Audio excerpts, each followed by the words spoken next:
Corgis in the Woods. One day, Sam was feeling energetic and full of joy, and decided to go up for a hike in the mountains. As he hiked up the steep mountain trail, Sam couldn't help but feel like he was being watched. The trees were dry and the grass was brittle underfoot, and the air was still and oppressive. He had been hiking for hours with no signs of life except for the occasional rustle of a small animal or a bird flying overhead. Suddenly, something caught his eye. Off in the distance, he could see a small wooden cabin nestled between two rocky outcroppings.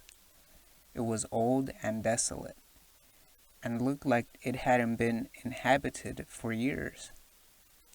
Jack couldn't resist his curiosity, and he made his way towards the cabin.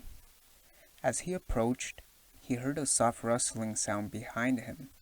He turned around, and to his surprise, he saw a corgi standing behind him. The dog was small and cute, with fur as soft as silk, and a tail that had been expertly cropped. It looked up at Jack with deep brown eyes that seemed to hold an intelligence far beyond that of a normal dog. The corgi didn't move, it just stared at him silently. Then it started barking.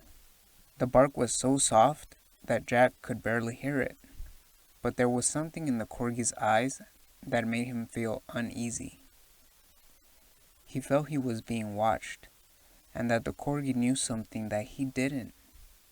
Suddenly, he heard a louder barking coming from inside the cabin. Jack quickly made his way to the front door, and as he peered inside, he saw another corgi.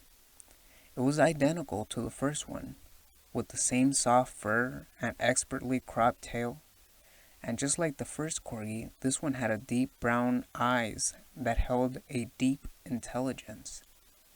Jack realized that the corgis were the same dog, and that there was some kind of invisible barrier separating them. The corgi inside the cabin barked again, and Jack felt a chill run down his spine. He knew that there was something odd going on in this part of the mountain, and that he had stumbled upon some kind of time and space warp. As he stared at the corgis, he knew that he had to get out of there before something terrible happened. Jack turned and ran back down the mountain as fast as he could, the corgis barking silently behind him. As he ran, he couldn't help but feel like he had stumbled upon something incredible, something that no one else would ever experience. But for now, he was just happy to be back in the safety of civilization, far away from that desolate cabin in the mountains.